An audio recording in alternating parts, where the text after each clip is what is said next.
Are you like me and your skin is super sensitive to parabens and also think that companies should be putting in effort to make products out of recyclable material? Then I literally can't recommend Native enough.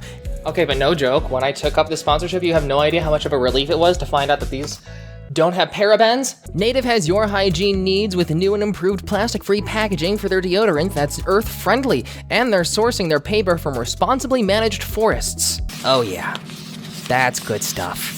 It's made with 90% recycled paper, and Native is partnered with 1% for the Planet, where they commit 1% of plastic-free deodorant sales to the environmental nonprofits. It's not sticky, dries quickly, aluminum-free, and paraben-free, vegan, and cruelty-free. I got lilac white tea, which is a more subtle scent that feels like I'm sitting in my cottage escaping from society. Lavender and rose, which smells like I'm taking a relaxing bath. And coconut and vanilla, which smells like I'm going on a beach vacation. This one is surprisingly my favorite. I thought I'd like lilac and white tea the most, but I was wrong. 3 plastic-free deodorants would be $39, but if you use my link and code, you'll get them for $26. That's over 33% off. With my code, you can also get 20% off any body wash or toothpaste. Check the link in the description below.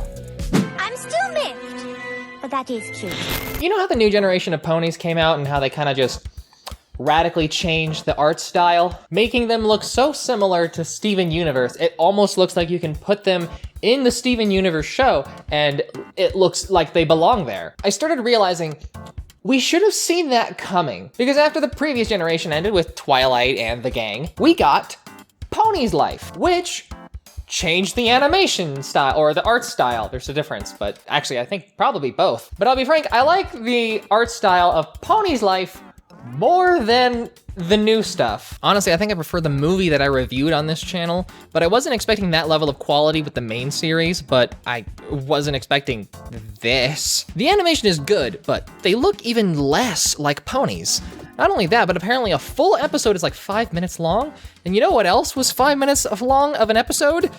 Pony Life. And this was just a bunch of comedic shorts, so I'm pretty sure the new generation series isn't the actual main series that we were expecting, and so I wanted to go back to Pony Life since I neglected to watch it, but also because I wanted to watch this first before delving into the new generation series. I didn't want to judge the new generation as harshly as I know I would. I remember when this show was teased, some fans thought it was going to be the main 6 when they were babies, and were very much not excited about it, which I'll admit, I wasn't excited either, but that's because I got burnt out on My Little Pony. But after delving headfirst into Elden Ring, I need some saturated colors and cute characters. I've also been trying out a slew of cute anime mobile games because I want the dopamine hit when they dogpile a bunch of gacha characters and rewards on you in the very beginning because you're a new player.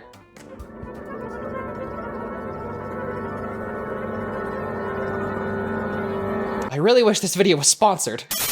I once thought about getting into the biz, meaning the TV industry, but I gave it all up to focus on my suntan. Where's that tan now? Don't ask. Long story. You're pitch white, and you have fur covering your skin. I don't think the story is as long as you're thinking it is. The one annoying thing with the format of an episode being like 5 minutes long is like, I know there's a weird psychology behind it, short, fast, easy to consume, like early YouTube videos that eventually became Vine and that is now TikTok.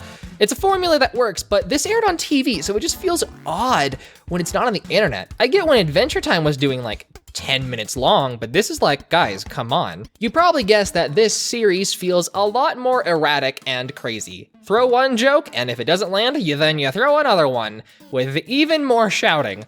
This show is absolutely insane watching on 2x speed, especially when it centers around Pinkie Pie because she's already erratic. Also, there's this character whose life goal is to be the worst at everything, which, like, I'm afraid to think too hard about what that means with the whole Cutie mark revelation thing in this world.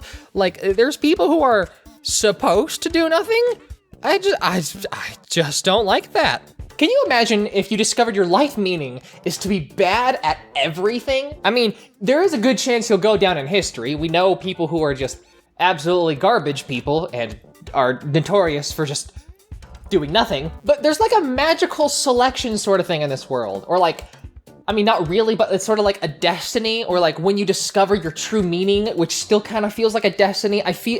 I know I've read some of the comments when I mentioned this in my What Happened to My Little Pony video, and I know some of you are like, no, it's not quite right. But like, it feels like it's destiny a little bit. It feels like it's not, when there's an outside force putting a tattoo on your butt, that's not just you. That's something else. That feels like it's like a destiny equivalent. And this guy having his destiny, for lack of a better term, be a total garbage man. No, a garbage man is a lot more respectable. A nobody, a bum, a ne'er-do-well, whatever word you want to say. It feels wrong, and it upsets me. It's not wrong to chill out and do nothing, but if that's all you're meant to do, I mean, you definitely are a person completely different from me. I can't do that. They take magic to a radically new level in this show, like Fluttershy just randomly changing her size at will. I know it's potions, but still. Okay, sometimes it's not even potions. We're a group of individually minded ponies that think things that aren't cool are actually cool. You mean the majority of the My Little Pony community? The worst part is I used to be one of those kind of people, and I was absolutely miserable. Please, I beg you, if you go out of your way to find and enjoy stuff that is underground, that's fine.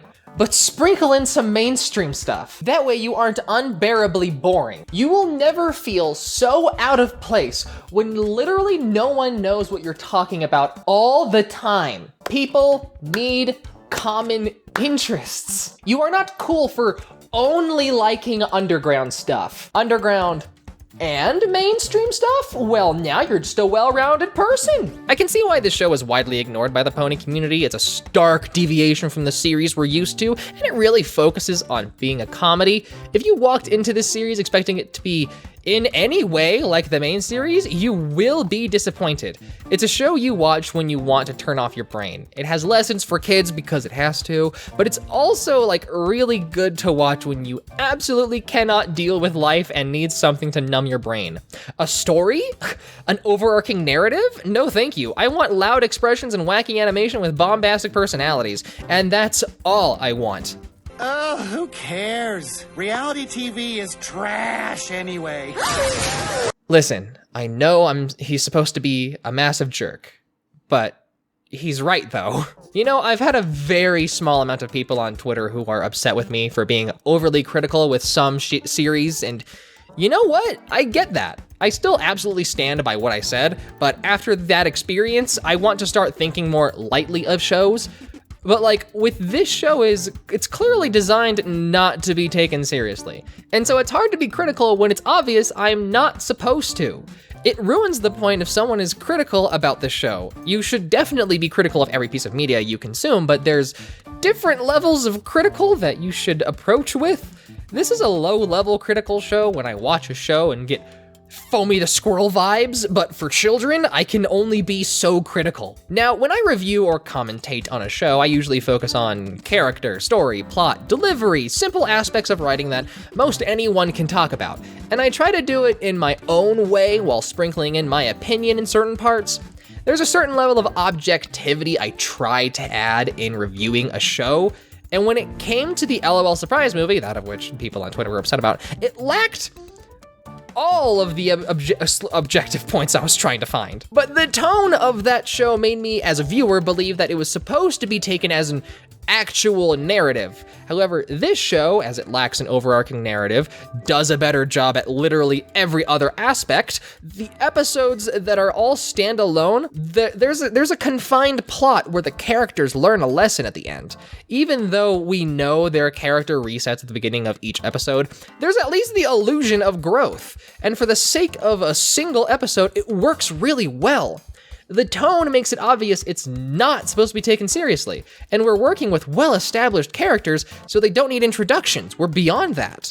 I'm absolutely reading into what was maybe 20 people who were upset with the video I made, but it's moments like that where it makes me self-reflect on what I do, and you have to remember that a large reason that I'll sometimes be hypercritical of a show or a series is largely just because I need something to talk about for a video, and it's a pretty easy way to do it. And I need to remember to tone back being hypercritical about things because I have to remember to find something good about the show I'm watching. That way I'm not just a big ball of negativity. Go ahead, make the joke. I dare you. I know, I am negative legend. You're so funny. There's not a lot of times I'll find a show or movie that is all bad, like the LOL movie. And I feel like that's a big reason I saw that backlash, even if it was literally an insanely small amount of people. I mean, really, I would have responded to their tweets, but I feel like if I were gonna be canceled for something, it would be for something that actually mattered. And so when I approach a show, I need to figure out how to frame it. And if I were to frame this show, I'd say it's a palate cleanser.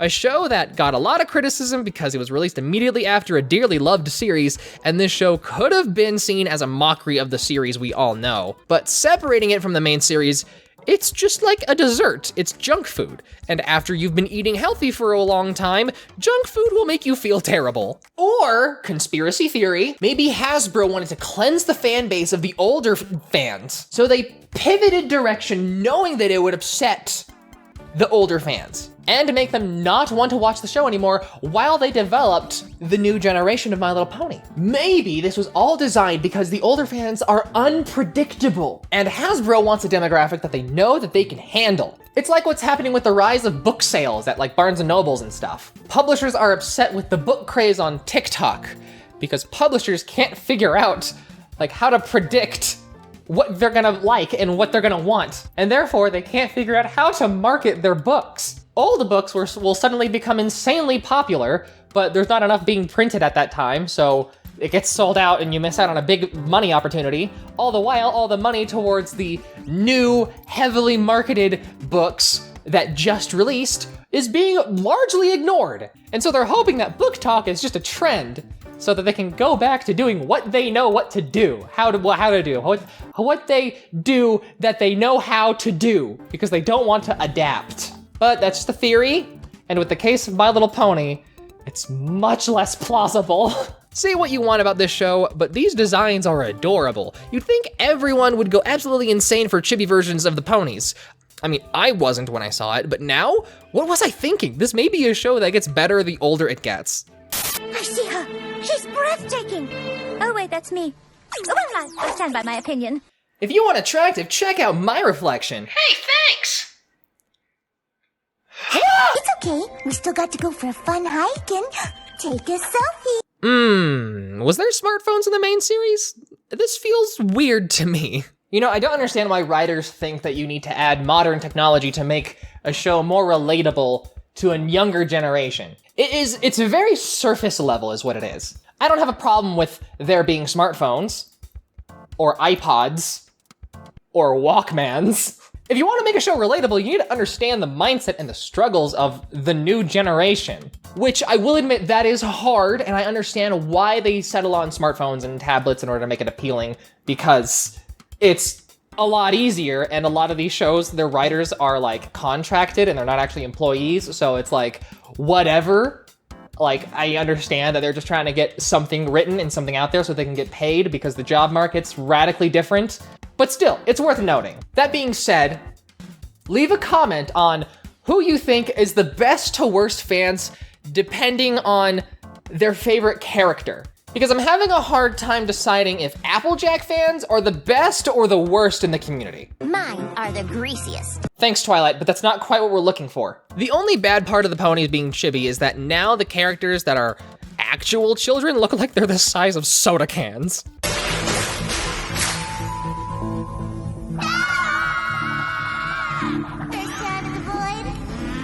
No, I just don't know how to get out.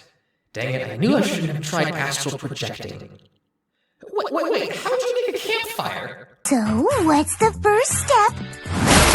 You should always read the instructions before building something. I don't care if Fluttershy told me so. I will continue ignoring the instructions. I'm supposed to have 12 extra pieces after building my furniture, right? I won't just fix the instructions.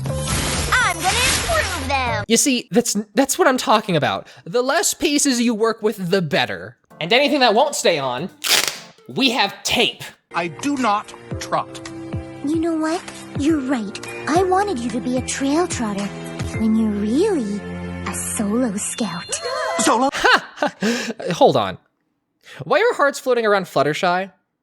Are they making them a couple? Yes, it's It's right here, and it says, congratulate, Fins. That's great and all for you ponies, but every time Trixie tries to do friendship, Trixie fails. Maybe Trixie would have better luck making friends if Trixie didn't talk in the third person. Lately it does seem like we get into less adventures and more comedic situations. Hey, who said you get to be self-aware? Oh wait, it's Pinkie Pie. That's not new. Potions are so zany. I don't order them. I thought you ordered them. Then where do they come from? The fridge, of course.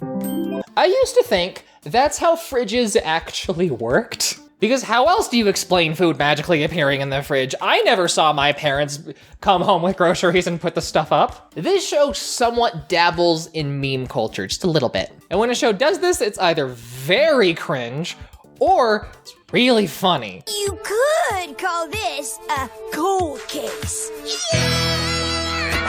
I feel like the writers stopped for like a hot second and went, this show is a meme. This is the meme version of My Little Pony. Let's just lean into it. If they did this in the main series, it'd be terrible. But this feels like an appropriate time to actually explore jokes and humor like this. Okay, Pinkie, off you go. Listen, fart jokes are funny.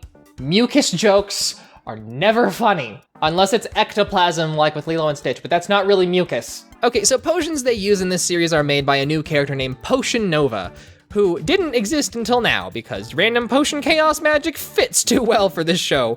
So they were gonna throw it in this series somehow. It really adds to the wacky zany antics of the show. Whenever you need to slap in a new element, just make a new character until the total number of characters becomes so insanely big that no person could possibly know all of them. It's easy. Bit of a bottle episode you had, huh?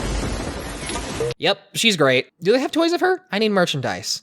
Somewhere, somehow, I don't care. Twilight, who apparently can't figure out how to make her potions work, decides to be her apprentice, and it's a little weird thinking that someone knows more about science magic than Twilight, but I'll roll with it. Funny enough, even though every episode is standalone, except for the ones that are two-parters, which are still technically like one episode, there is a progression to this show. Whatever they established previously, like Twilight Sparkle wanting to be an apprentice to the potion maker Potion Nova, they actually have an episode later on where it's like, oh, time to start your training. And I'm like, wow, wasn't expecting that. That's really like the only thing, but hey, it's more than what I was expecting.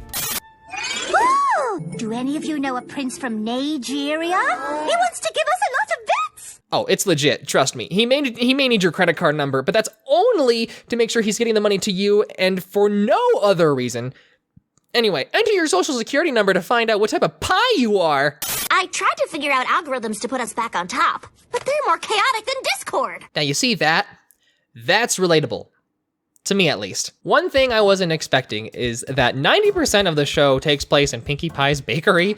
They got to some other places in every once in a while, but they clearly wanted to reuse this setting as much as possible. Something that takes a moment to get used to is that they have to pivot Twilight's character just a smidge to fit with the new tone of the show. She's still your overly stressed brainiac, but she's a bit more expressive. She's just sporadic enough to notice a difference. They don't go overboard, but you can still tell there's a difference if you're looking for it. As per usual with these shows, there is a recycled, repeating joke so that they can reuse animation. And that joke, for some reason, it's Pinkie Pie exploding. Listen, writers, I know that there's like a whole inflation thing with My Little Pony and how it's like flooded the internet, but did you really need to lean into it? I mean, I know sometimes it's smart to just like give the audience what they want, but I feel like this is something you could have avoided. You have done the entire internet a disservice. The series lasted a total of 2 seasons, but season 2 was cut short to only about like half the episodes of season 1. And they sort of have a story going on where there's a comet coming to the end of the world, you know, casual kid stuff. Considering relative speed, mass, and density, and of course factoring in Copernicus' law of celestial bodies, I predict that it's impossible to calculate exactly when it will arrive. Now, you see, that's the visual comedy I like. That's the good stuff. Small, simple, almost mundane, and then casually continue with what they're doing. I need those glasses. What? They're all sold out! How did this happen? Dang it! First it was the graphics cards and PS5s, and now they're going after crystal comet glasses? What's next? What low will they not fall to? And I'd like to buy some glasses. That will be 200 bits, please. That's 10 times what they cost online! I take back everything I said about the show not being relatable. This is the most relatable thing I've seen in a cartoon thus far. And the cherry on top is that it's the loser pony that doesn't do anything with his life. You know how they'd always make the first 2 episodes in the main series a 2-parter? They do that in this series too. The Comet Saga doesn't last long. The fact that this show was released in 2020 is still messing with me so much. I wish I knew about this show when the global panini started, because it would have helped me so much during that time. But also, what annoys me is that I have to use TikTok lingo because I'm not sure if YouTube would suppress this video if I didn't. And that is the most annoying part of the situation. Okay, I guess they still sort of work off the comet thing just because they go to different times and introduce more original characters, because why not? The show is just here to hold everyone over until the new generation. Speaking of which, why was this show canceled? Okay, technically it wasn't canceled, it was postponed, which to me translates to the show is basically canceled until we say it's not. And it's hard to blame them because seeing the reviews for this show, they were like lukewarm at best. And fans of My Little Pony, like myself, specifically myself, didn't know this show was airing at this time. If I had to guess why, this show wasn't renewed because they wanted to put more attention toward the new generation that they've been working on. You know, the one where they made a whole CG animated movie for Netflix and they have to have a big toy tie-in in order to make that money back because putting something on Netflix is incredibly expensive. They knew that a whole bunch more eyes were gonna be put towards the Netflix movie and they needed to recuperate their costs. And to do that, you need to focus on the new characters and not the old ones. I'm leaning towards the possibility that Pony Life was made knowing it wouldn't last long. Conspiracy theory aside, Hasbro really does need to appeal to a new generation, including kids that are like really young, like toddlers. And I think this show was an attempt to appeal to them. And the new generation, like with the movie, is probably aimed towards a slightly older demographic of like 13 to 15. Companies really like predictability. That's why marketing exists. A lot of marketing isn't just making ads. A lot of marketing is just crunching numbers and figuring out how to frame things. And it feels like Hasbro was diversifying the My Little Pony franchise to cast a wider net. Or they wanted to do I can't say the word, the boomstick approach, where you just launch a bunch of things, see what sticks, go with whatever sticks. I feel this show was the start of that. But that's my takeaway from it. I feel like the show should have been given a little bit more of a chance because it is pretty fun to watch. But the writing for My Little Pony has always been just a cut above the rest. So even if this show is good compared to the original main series, it's still going to be mediocre to the fans. Tell me what you thought of the show. You can support the channel on Patreon, where you can see my videos months in advance, and you get stickers and trading cards too. I hope you enjoyed this video. Stay beautiful and keep playing.